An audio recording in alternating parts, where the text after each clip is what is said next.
siz 12 imam adlı belə bir etiqada sahibsiz. Yəni əslində burada təəccüblənəcək tərəf bizik. Təəccüblənən tərəf bizik. Nə üçün? Çünki nəinki biz əhl-i sünnət olaraq ümumiyyətlə Muhammed ümməti 12 imamı qəbul etmir. Yəni bunu bilmək lazımdır. Yəni bugün yer üzərində olan neçə milyard müsəlman, yenə də deyirəm, məzhəbindən, təriqətindən asılı olmayaraq rafizilərdən başqa heç kəs 12 imama etiqad etmir, inanmır. Yəni heç kəsin inancında 12 imam etiqadı deyiləcək bir şey yoxdur. Yalnız bu rafizilərdən başqa. Hətta özlərinə biz Cəfəriyik deyən bu 12 imamçı şiyələr ki var, rafizilər, hətta onları çıxsaq, o digər şiyə firqələri ki var, İsmaililər, Zeydilər və s. Hətta digər şiyə firqələri belə 12 imama etiqad etmir. Yəni bizim cəmiyyətdə təbii ki bu savadsızlığın nəticəsidir, səhv istiqamətin nəticəsidir ki, insanların əksəriyyəti, çoxsu elə bilir ki,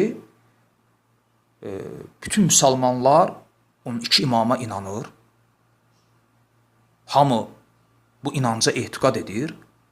Daha xəbərləri yoxdur ki, nəinki Muhammed ümməti, hətta şiə firqələri belə 12 imama etiqad eləmir. Yəni şiə firqələri belə bu məsələdə ixtilaf içərisindədirlər. Elə firqa var ki, 20 imama etiqad edir. Elə firqa var ki, ümumiyyətlə onlarda imamların sayı hesabı yoxdur. Bu 12 imam etiqadı məhz Cəfəri şiyələrinə xasdır.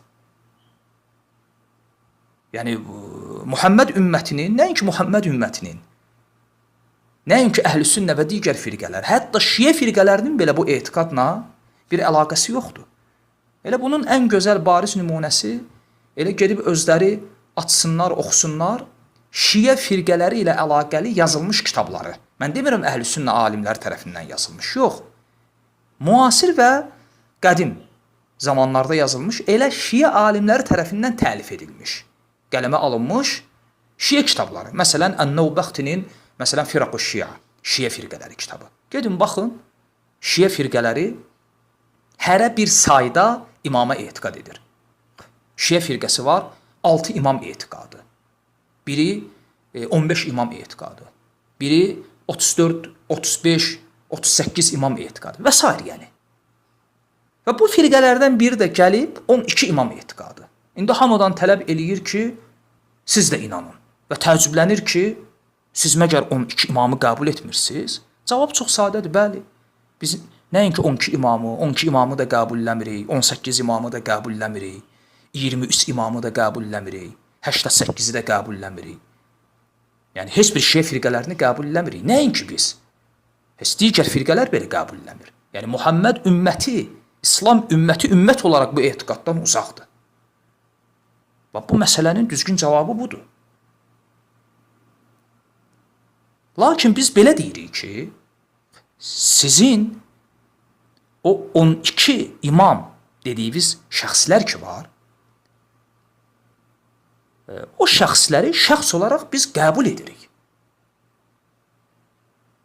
Sizin qəbul etdiyiniz kimi yox. Yəni, onlar, həmin şəxslər kimlərdir? Tutaq ki, Əli, onun 2 oğlu Həsən, Hüseyin, Allah onların hamısından razı olsun. Həmçinin Zeynul Abidin, yəni Əli ibn Hüseyin, Muhammed Baqir, Cəfər Sadiq və digərləri. Bəli, biz onları qəbul edirik və etiqad edirik ki, onlar ümumiyyətlə əhl-i sünnətin imamları olublar. İmamları, yəni alimləri. Əli, Həsən, Hüseyin ümumiyyətlə Peyğəmbərin sahabələri olublar. Əli, Allah Rasulunun ən əfsəl sahabələrindən biridir və İslamı ən birinci qəbul edənlərdəndir. Və Əlinin fəziləti barədə varid olan hədislər qədər demək olar ki, başqa sahabələr barədə o qədər hədislər varid olmayıb. Ən üstün sahabələrdən sayılırlar. Həsən, Hüseyin cənnət cavanlarının ağalarıdır. Peyğəmbər sallallahu aleyhi və səlləmin gül nəvələrdir. Və həmçinin Cəfər Sadiq, Muhammed Baqir, Əhl-i Sünnətin, İslam ümmətinin böyük alimləri olublar.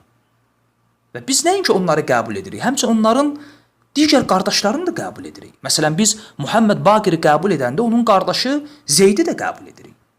Çünki onlar hamısı Əhl-i Beytdəndir. Və biz onları sevirik. Və onları sevməyi dindən görürük. Və onların sevgisi ilə Allaha yaxınlaşdığımıza, onların sevgisi ilə Allaha ibadət etdiyimizə inanırıq. Bəli, bu bizim etiqaddır, bunda şək yoxdur.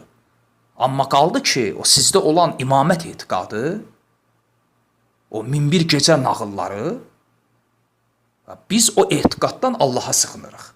Allah eləməsin ki, bir gün gələ, biz belə bir etiqada düşək. Allah eləməsin. Bizim etiqada görə nübüvvət, risalət var, yəni peyğəmbərlik, hansı ki sonuncu peyğəmbər Muhammed sallallahu aleyhi və səlləmdir, onunla da risalət tamamlanıb, din tamamlanıb, Allah Rasulü ilə, Quranla birlikdə və salam. Ondan sonra o uydurulan nağıllar, əfsanələr, imamət etiqadı, 12 imam, 11-cinin oğlu 5 yaşında qeybə çəkildi, hasansa gələcək, neyniyəcək və s. və ilaxır bu uydurmalar, nağıllar bizlik deyil. Və qaldı ki, ümumiyyətlə 12 imam etiqadı ilə əlaqəli müəyyən suallar var, müəyyən şübhələr gətirirlər, bəzən Əhl-i Sünnə kitablarına istinad edərək, müəyyən hədisləri dəlil gətirərək, bu məsələlər barədə danışmağa lüzum yoxdur, çünki bu barədə çox danışmışıq. Bu barədə məlumat almaq istəyən, bu şübhələrin cavabını bilmək istəyən, sosial şəbəkələrdə bu barədə olan dərslərimizə müraciət edə bilərlər.